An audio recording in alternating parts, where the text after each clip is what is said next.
Fala aí galera, beleza? Seja muito bem-vindo, seja muito bem-vinda. Hoje eu vou contar uma história para vocês. Muita gente me pergunta a todo tempo como foi essa ideia louca de sair do Rio de Janeiro e abrir uma cervejaria artesanal no lado alemão da Suíça. Vou até mostrar o passo a passo de como abrir uma empresa na Suíça. E também vou responder a pergunta mais intrigante de todas. Afinal, de onde veio e o que significa o nome da cervejaria que intriga tanta gente e causa tanta polêmica? Eu já vi cada discussão apaixonada sobre esse tema, coisa de louco. Eu sou Isaac Alves, fundador da Budken, a primeira cervejaria brasileira na Suíça. Nós fabricamos aquele chopinho bacana para matar a saudade do nosso Brasilzão. E também criador da Brazucas Oktoberfest. A tradição é alemã, mas o gingado, esse sim é brasileiríssimo. Se você quer ficar ligado na Budken, nossa programação de eventos pela Suíça, tais como a Brazucas Oktoberfest, o Sambatuk da Budken, que é pagode de mesa com comida de boteco, e receber notícias sobre nossas cervejas e refrigerantes brasileiros fabricados aqui e também muito mais, então se inscreve já no canal e dá um joinha nesse vídeo. Assim você não fica de fora de tudo que está rolando. Acho que tudo começa com aquela frase: eu sou brasileiro e não desisto nunca. Minha vinda para a Suíça e minha vida aqui é cheia de histórias, mas hoje eu vou focar na cervejaria. E comecei a fazer cerveja em 1998, pois é, entreguei minha idade. Apesar de estudar muito o assunto, li livros e mais livros dos Estados Unidos e também da Universidade de Cerveja aqui na Europa, aqui na Alemanha. Eu sempre fui pé no chão quanto aos conhecimentos de negócio requeridos para abrir uma cervejaria. Eu costumo dizer que não é porque você faz um churrasco maneiro e que a galera gosta e que por isso você pode abrir uma churrascaria, não é mesmo? A pegada é outra. Estamos falando de virar empreendedor. Gerenciar uma empresa não é mais só ser um especialista em churrasco. A mesma coisa é com a cervejaria. E com isso, fui me planejar, me dediquei ao estudo de empreendedorismo, marketing digital, industrialização dos processos de fabricação, economia de escala e por aí vai. Uma série de outras coisas para quem quer abrir uma empresa. Bom, vamos falar sobre o nome. Como cheguei nesse nome que intriga tanta gente e que causa tanta polêmica? Quando comecei a considerar o nome, eu também comecei a ler muito e me educar sobre estratégias de marketing e aprendi que não é só o nome que você cria, é a sua marca, a sua identidade, o que ela tem de comunicar algo, tem de interagir com o público. Você encontra sacadas legais em um livro que eu li, escrito por Frederick Crane, chamado Marketing para Empreendedores, Conceitos e Aplicações para Novos Negócios. Daí, pensei aqui com os meus botões. Sou brasileiro, expatriado e morando fora nós temos essa tendência a nos unir mais em comunidades. Afinal, o ser humano é um ser social e vive em grupos. Comecei então a pesquisar sobre o tema e uma antiga palavra veio à tona. Quando eu ainda morava no Brasil, nunca tinha parado para pensar no poder dela e nem de que havia essa relação tão intensa entre a palavra e os brasileiros expatriados pelo mundo afora. Daí, o sentimento de euforia, tomou conta, Me senti o cara mais esperto do mundo, O dono do pedaço. Era como se eu tivesse inventado a roda, sabe como que é? Pronto, está decidido. Minha cervejaria vai se chamar Brazucas e com um Z, como na língua inglesa, para enfatizar o fato de estar fora do Brasil. Era minha vez de virar gringo no país de alguém. Como pai solteiro e vivendo aqui sozinho, minhas filhas estão sempre em primeiro lugar e as primeiras a opinar nas minhas maluquices. Todo orgulhoso e esperando ouvir aquele uau, apresentei a ideia para minha filha mais velha, que com aquele olhar assim meio que esbugalhado falou: você me tirou, Brazucas, tu tá maluco? Quem vai querer comprar isso? Não é nome de cerveja.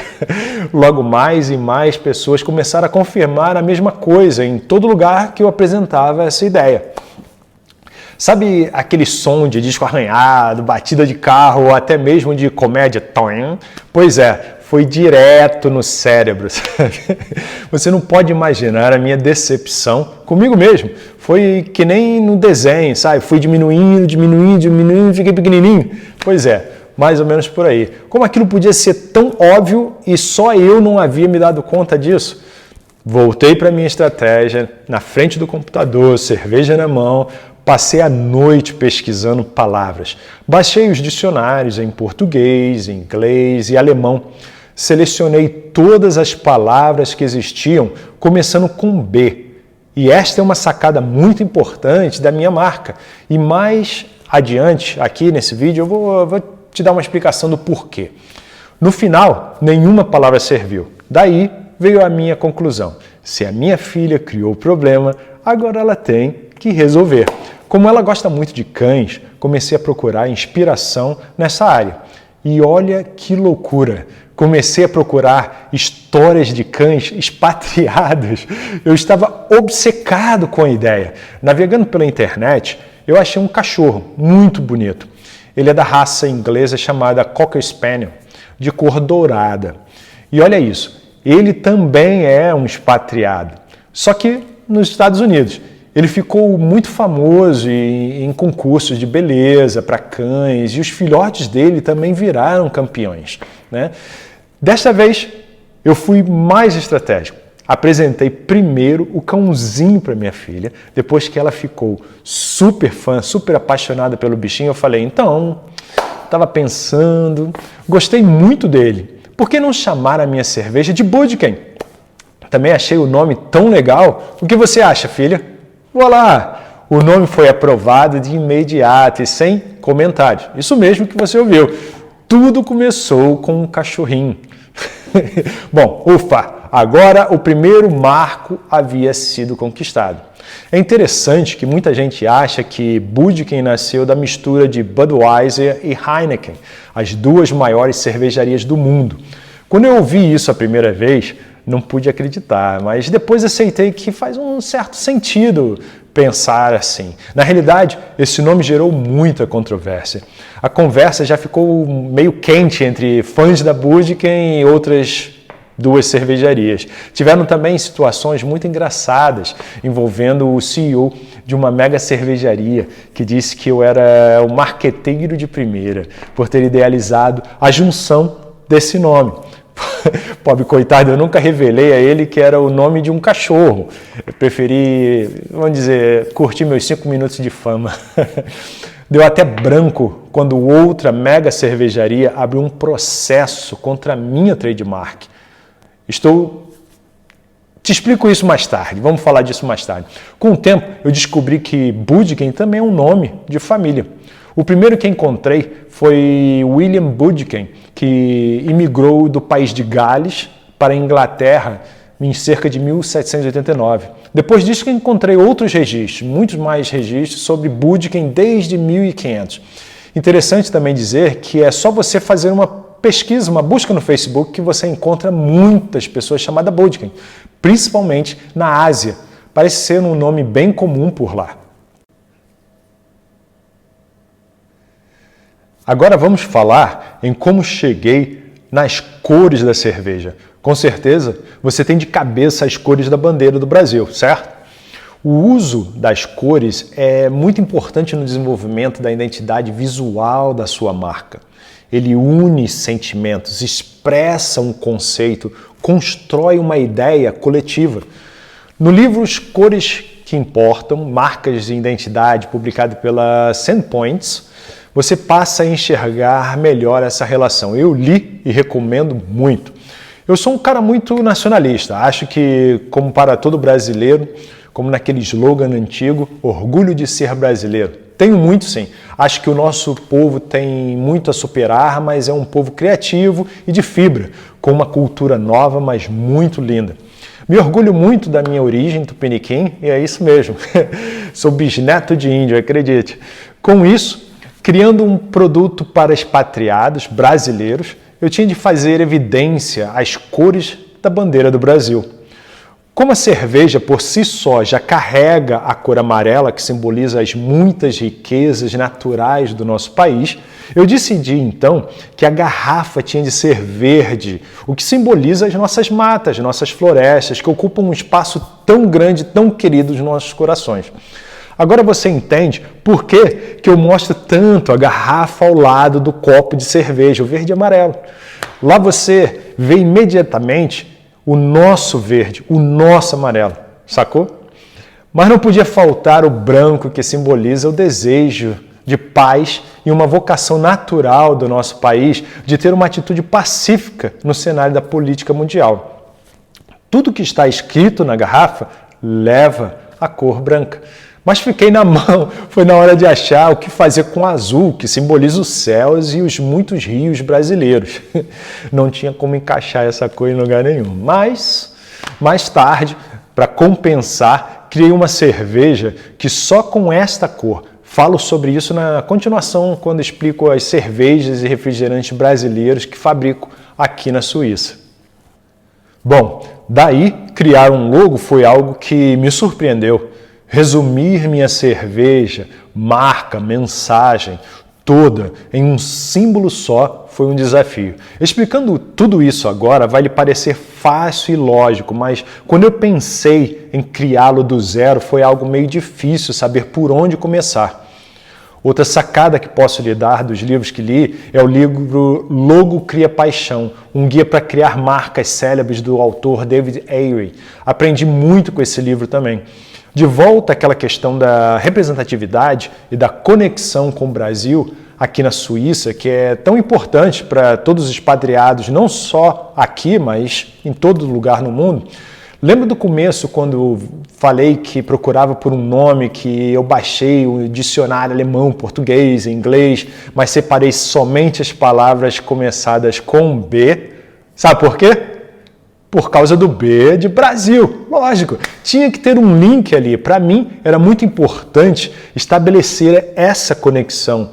Por isso que quando o primeiro nome não rolou, eu pirei. Não tinha como resolver essa situação. Mais uma vez, o problema havia sido superado. Agora, eu tinha 1/3 do meu logo.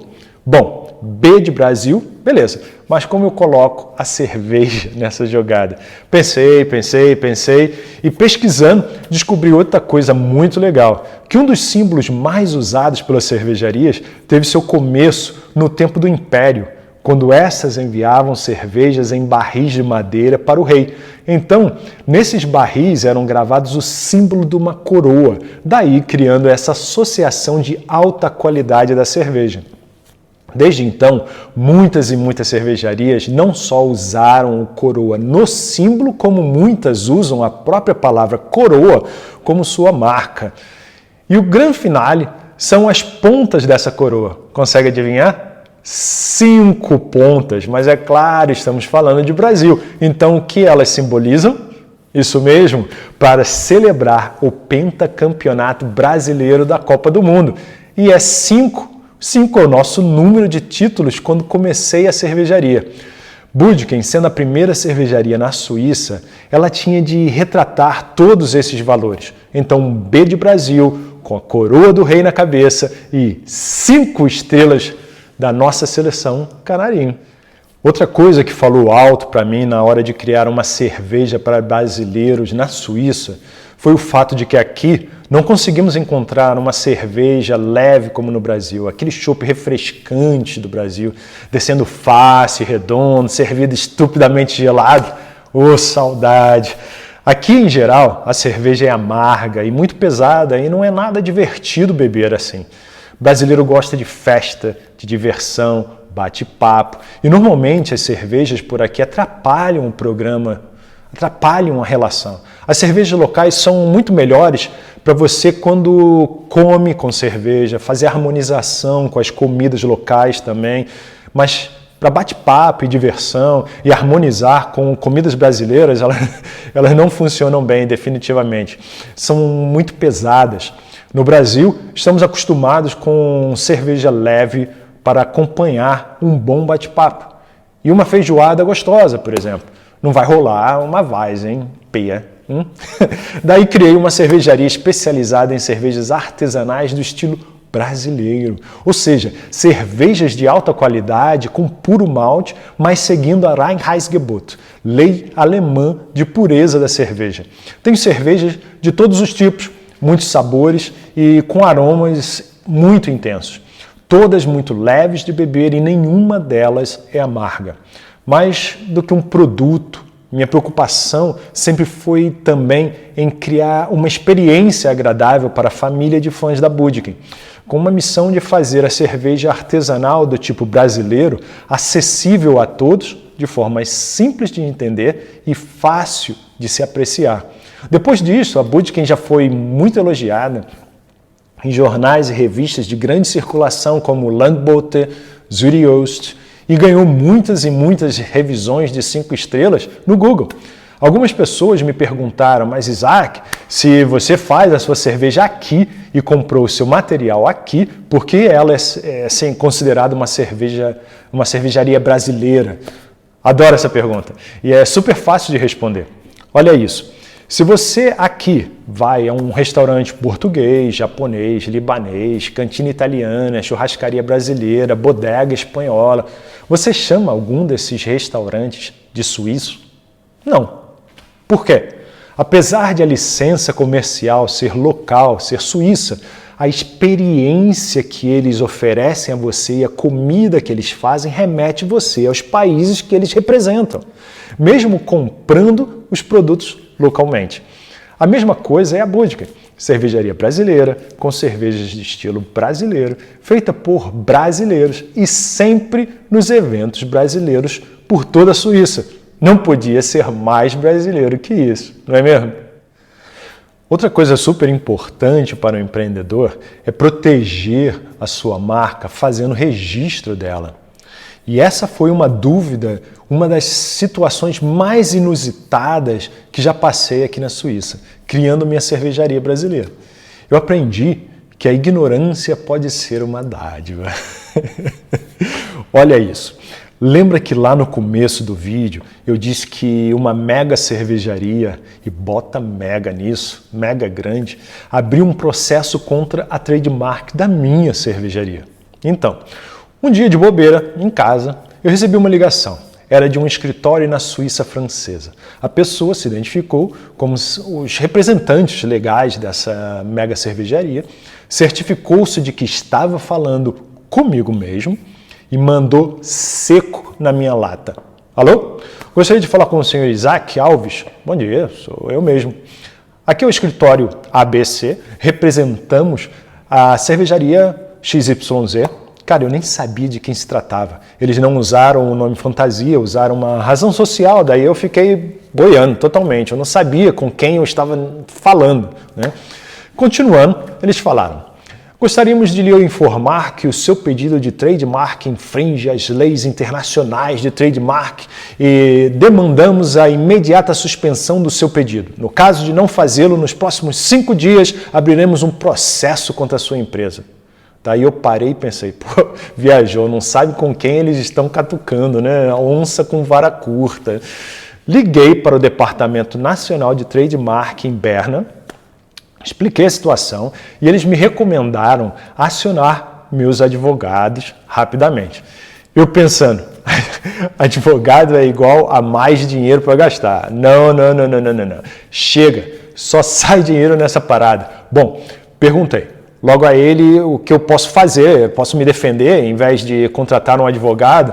O cara me disse, sim, sem problema, mas eu não recomendo isso, porque pode lhe trazer problemas. Eu pensei, bom, vou fazer assim mesmo, né? Coitado de mim, nem sabia de nada que estava me metendo. Bom, caí na internet, mais uma vez, procurei por toda a documentação, tudo relacionado ao processo de trademark, encontrei, fiz uma mega petição baseada nas melhores que eu encontrei, expliquei e provei que não havia similaridades em nome, logo, cores, slogan, proposta e história da marca, nada. No último parágrafo, na cara de pau, ainda reclamei dizendo: e esses Yankees que vêm para o nosso país dizer o que podemos e não podemos, é um absurdo e blá, blá, blá, blá de discurso. Passei tudo para suíço-alemão e submeti a minha defesa. Foram meses de explicação para cima e para baixo, e olha que eu ainda não tinha me dado conta de com quem eu estava brigando. Finalmente, saiu o veredito e ganhei a ação, claro. Né? Todo feliz, deixei o assunto para lá, mas uma semana depois recebi uma ligação, dessa vez de Berna. E eles diziam, estamos esperando as suas contas. Eu disse, contas? De quê? Eles disseram, dos honorários da sua empresa, de seus advogados. Eu disse, que advogado? Tu me falou que eu podia me defender, então eu mesmo escrevi.